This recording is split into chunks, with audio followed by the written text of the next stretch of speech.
بسم الله الرحمن الرحيم. أولا السلام عليكم ورحمة الله وبركاته. بعد سلام maanta waxaan rabaa inaan halkan idinkugu soo gudbiyo cashirkeennii sideedaad ee QuickBook Online. Soo intaan u gudgalin cashirkeennii sideedaad ee QuickBook Online, waxaan rabaa inaan idinka raargeliyo hakadkii ku yimid koorsadeennii QuickBook Online. Soo koorsadeennii QuickBook Online waxaan ka soo qaadanay dhowr cashiradaas oo gaaraya ilaa iyo 7 cashir. Soo waxaan rabaa marka 7daas cashir sida iskugu xigaan sida u kala horeeyaan halka aad ka heli karto. waxaad marka hore imaanaysaa Kaafiye Academy ayaad halkan YouTube-ka kusoo qori doontaa. adoo soo raadin doona Kaafiye Academy. soo waa kana markaad kusoo dhufato waxay imaan doontaa halka playlistiga aad imaanaysaa deetana 2 course ayaa halkan kugu diyaarsan. waxaad ku dhufanaysaa koorsada QuickBook Online. waa kana 7 cashir oo diyaarsan iyo mid ka daan duwi doono ah lesson sidaad oo aad halkan ka heli doonto. soo kala tahay markii kugu horeysay aad soo booqato channel-kana, waxaan ka codsanayaa inaadan ka iloobin inaad subscribe saarto, sidoo kale gambareelka aad furato si markasto wixii aan soo dhignay ay ku soo gaaraan. aad u mahadsan tahay. aan u soo laabto cashirkayga marka. soo waxaan imaanayaa QuickBook Online. soo browserkii ayaa kacsan. soo browserkii sidii hore wax badan ayaa laga bedelay.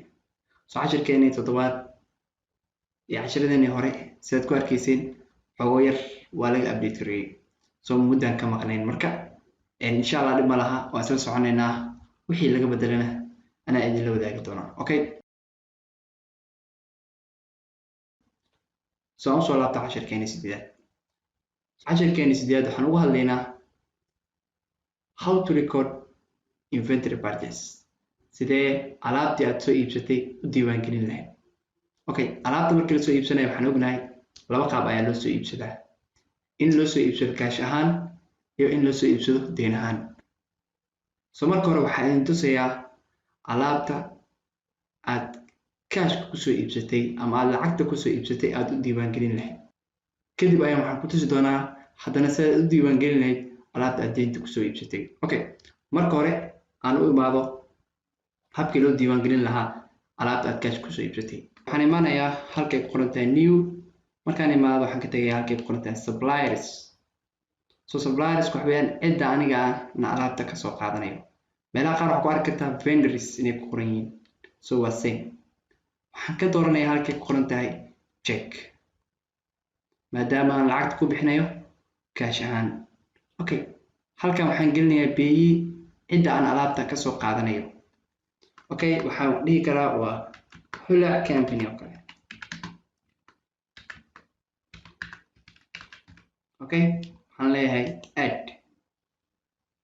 so Hula Company yaa waayo ku leeyahay type nooc uu yeeshay asaab ku geliyay waa suppliers.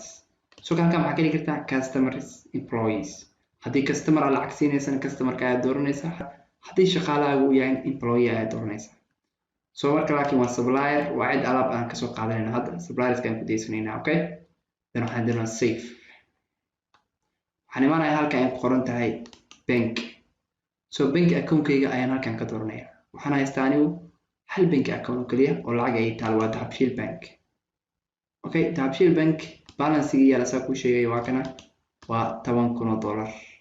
okay, intaas markaa kasoo gudubtid halkan waxaa gelinaysaa payment date xilliga lacagta aad bixinayso, check number-ka, waxaasoo dhan sidiisa ayaan ku daynaya kan bedelay. waxaan imaanayaa halka ay ku qoran tahay category. category-ga 2 nooc ayaad haysataa, category detail iyo item detail. waxaan imaanayaa halka ay ku qoran tahay item details. soo markaan imaado waxaa ugu horeeya halkan la iga rabo wax weeyaan product oo alaabta aan soo iibsanayo ee aan cash ku soo iibsaday maxay tahay. soo alaabta aan soo iibsaday ee cash ku soo iibsaday wax weeyaan kasoo qabo Samsung Galaxy S9.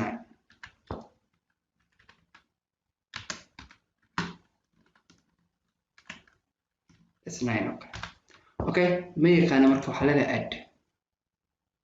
marka add maxaa weeyaan ku leeyahay waa product. soma product aad dooranaysaa. dabeetana intaan oo dhan waxaa kaaga muhiimsan initial quantity on hand waxaa gelinaysaa 0 halkan waxaa gelinaysaa taariikhda maanta ay tahay okay waxay imaanaysaa halkan inventory asset ku dooran sideeda ku deysanaysaa sales of the product hadaa rabtidna account cusub ayaad u samaysan kartaa waad dhigi kartaa waa sales income siis aan ku deyna wax kama bedelayo expenses kan waa cost of goods sold siis aan save and close ku dhahay okay halkani waxaa loogu talagalay description faahfaahin inaad ku qorto wax faahfaahin kuma qorayo okay halkan waa quantity so saa kuu sheegay quantity on hand waa 0 wax alaab hore u ku taala ma jirto weeyaan okay hadda maxaad soo iibsatay marka waxaan soo iibsaday 5 xabo okay midkiiba meeqa uu fadhiyaa waxa ka soo qabatay halka xabo inuu u fadhiyo $500 okay darxamaan doona halka amount automatically asaas gelinaya amount sababtoo ah wax kale ma sameynayo wuxuu sameynayaa inta xabo aad soo iibsatay midkiiba meeqa uu fadhiyay soo intaas isku dhufanaya waxay noqonaysaa amount guud ama lacagta guud ee aad alaabtaasi ku soo iibsatay 2500 okay haddaad rabtid inaad mid kale gelisid halkan ayaad imaanaysaa oo aad gelinaysaa mid kale aan geliyo waxaan dhahi doonaa waxaan soo iibsaday Samsung Galaxy S8 oo kale marka ma yaqaan asigu sida hadda oo kale sameynaysaa add ayaa leedahay waa inventory meelaha dhanka kama taabanayo halkan waxaan gelinayaa 0 halkan waxaan gelinayaa taariikhda maanta inta kale sideeda aan ku deynayaa waxaan dhihi doonaa save and close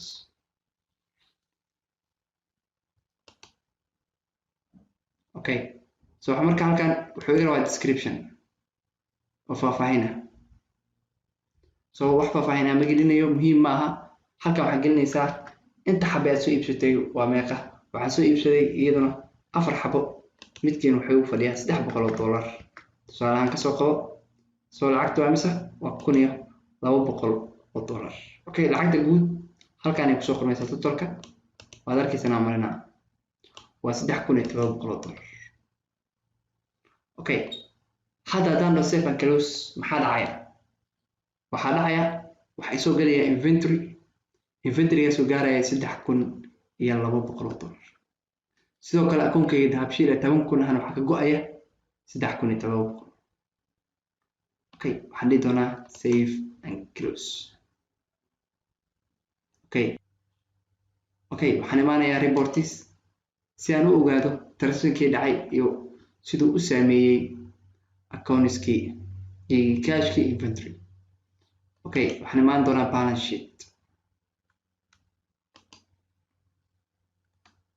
so balance sheet markaan imaado halkan waxaan ku arkayaa in akoonkayga dahabshiil ka go'ay $3700 so marka hore wuxuu ahaa 10,000 haddana waa $3300 sidoo kale inventory asset ayaa isoo ziyaaday $3700 so total asset kaygu waa 10,000 sidoo kale total liability and equity waa 10,000 okay si aan u ogaado alaabta tir ahaan inay ii taalo waxaan imaan doonaa list then waxaan imaan doonaa product and service so markaan imaado halkan waxaan ku arkayaa okay halkan waxay ii doorataa all type meshiga inventory tab ii dooro then apply it okay waxaa aragtaa Samsung Galaxy S9 Samsung Galaxy S8 inay ku kala taalo 5 xabo iyo 4 xabo so sidaas ayaa waxa loo soo iibsadaa alaabta marka aad ka soo iibsanayso lacag ahaan haddii lagu yiraahdo alaab baa lacag ahaan lagu soo iibsaday ee diiwaan geli habkaas aad u diiwaan gelinaysaa haddaad isticmaalaysid kuwiibu online waxay imaanaysaa new waxaad dooranaysaa check inta hadda aan marayna waad maraysaa okay so intaas markaan kaga soo gudbo habka lacagta wax loogu soo iibsaday loo diiwaan geliyo waxaan rabaa haddana inaan mar kale ku tuso sidee alaabta deynta lagu soo iibsaday aad u diiwaan gelin kartaa iyaduna okay waxaan imaan doonaa halkii newga dan waxaan dooranayaa suppliers kaan imaan doonaa waxaan kasii dooran doonaa bill halka ay ku qoran tahay so halkan markaan imaado waxaan gelin doonaa supplierka aan ama qofka aan alaabta ka soo qaadanayo tusaale ahaan oo kale waxaan dhihi doonaa waa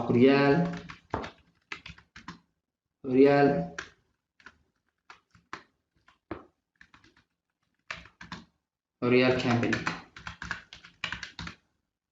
okay then waxaan doono add then horyal company waa haddaad rabtid inaad detail ama xog zaa'id ah geliso waad gelin kartaa sababtoo ah markaani deyn aad wax kusoo iibsanaysaa haddee intan kuma uusan siinaynin sababtoo ah cash aad wax kusoo iibsanaysay laakiin hadda xogtiisoo dhammaystiran aad halkani gelin kartaa haddii aad u baahan tahay then waxaad dhigi kartaa save okay so waxay imaan doontaa halkani termiska ay ku qoran tahay heshiiska muxuu yahay so lacagta waxa weeyaan aan leeyahay inaan ku bixiyo 30 bil gudahooda ayuu heshiisku yahay then waxaan dooran doonaa item details then halkan ayaan gelin doonaa alaabta hadda aan soo iibsadaan leeyahay Samsung Galaxy S8 ayaan soo iibsaday waxaan soo iibsaday quantity inta xabo ay tahay so halkan wuxuu kugu soo qorayaa quantity on hand hadda 4 xabo haysataa uu ku leeyahay okay waxaan kaloo soo iibsaday 10 xabo